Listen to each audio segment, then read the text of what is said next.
দক্ষিণ কোরিয়া সফরে এসে উত্তর কোরিয়ার সীমান্তবর্তী এলাকা ডিমিলিটারাইজ জোন সফর করেছেন মার্কিন প্রতিরক্ষামন্ত্রী পিট হেগসেথ। এই ঘটনা মোটেও ভালোভাবে নেয়নি কিম জং উনের দেশ উত্তর কোরিয়া। তাই আগেই দক্ষিণ কোরিয়ার সীমান্ত ঘেঁষে সাগরের দিকে বেশ কয়েকটি আর্টিলারি রকেট নিক্ষেপ করেছে দেশটি। এ সময় যুক্তরাষ্ট্র ও দক্ষিণ কোরিয়া নিজেদের মধ্যে প্রতিরক্ষা সহযোগিতা এবং কোরীয় উপদ্বীপে মার্কিন সেনা মোতায়েন নিয়ে উচ্চ পর্যায়ে আলোচনা করছিল।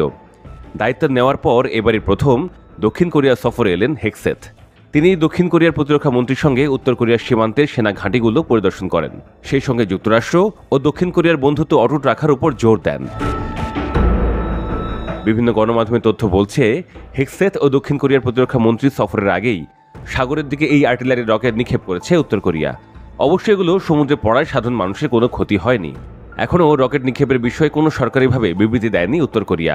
তবে ধারণা করা হচ্ছে, যেহেতু দক্ষিণ কোরিয়া ও যুক্তরাষ্ট্র তখন একসঙ্গে প্রতিরক্ষা ব্যবস্থা ও সেনা উপস্থিতি নিয়ে আলোচনা করছিল, তাই এই সময় রকেট নিক্ষেপ করে উত্তর কোরিয়া দুই দেশকে সতর্কবার্তা দিয়েছে কিংবা নিজেদের শক্তির প্রদর্শন করছে বলে মনে করছেন অনেকে। হেগসেথের সীমান্ত পরিদর্শন ও যুক্তরাষ্ট্র ও দক্ষিণ কোরিয়ার যৌথ সামরিক মহড়াগুলোকে উত্তর কোরিয়া সবসময়ই উস্কানি হিসেবে দেখে। পিয়ংইয়ং মনে করে, চিরপ্রতিদ্বন্দ্বী দক্ষিণ কোরিয়ায় যুক্তরাষ্ট্রের মতো বিদেশি সামরিক উপস্থিতি তাদের সার্বভৌমত্ব ও স্থিতিশীলতার জন্য সরাসরি হুমকি। 1950 থেকে 53 সালে উত্তর ও দক্ষিণ কোরিয়ার মধ্যে যুদ্ধের পর কোনো শান্তি চুক্তি হয়নি। ফলে এখন পর্যন্ত কোরীয় উপদ্বীপ বিশ্বের সবচেয়ে ঝুঁকিপূর্ণ অঞ্চলগুলোর মধ্যে অন্যতম। দীর্ঘদিন ধরে এই অঞ্চলে স্থায়ী শান্তির ব্যবস্থা এবং দক্ষিণ কোরিয়া থেকে মার্কিন সেনার প্রত্যাহারের দাবি জানিয়ে আসছে উত্তর কোরিয়া। তবে কোরীয় উপদ্বীপে মার্কিন সেনা মোতায়েন থাকায় দুই কোরিয়ার মধ্যে শান্তির প্রতিষ্ঠা অনিশ্চয়তার দিকেই মোড় নিয়েছে।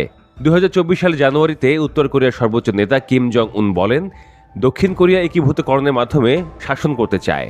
তাই উত্তর ও দক্ষিণ কোরিয়ার মধ্যে সমঝোতার লক্ষ্য কখনোই পূরণ হবে না। এর মাধ্যমে তিনি কয়েক দশকে পুরনো ঐক্যের কাঠামো ভেঙে ফেলার ইঙ্গিত দেন। কিম জং উনের এই মন্তব্যের পরেই কোরীয় সহযোগিতার জন্য তৈরি মূল প্রতিষ্ঠানগুলো ভেঙে দেয় উত্তর কোরিয়া। এছাড়া দক্ষিণ কোরিয়ার সঙ্গে সীমান্তে সংযোগকারী অবকাঠামো সরিয়ে ফেলতে শুরু করে উত্তর কোরিয়া। এমনকি আনুষ্ঠানিকভাবে দক্ষিণ কোরিয়াকে একটি শত্রু রাষ্ট্র হিসেবে ঘোষণা করে পিয়ংইয়ং। ফলে এই দুই দেশের মধ্যে শান্তির প্রতিষ্ঠা অনেকটাই কঠিন হয়ে উঠেছে।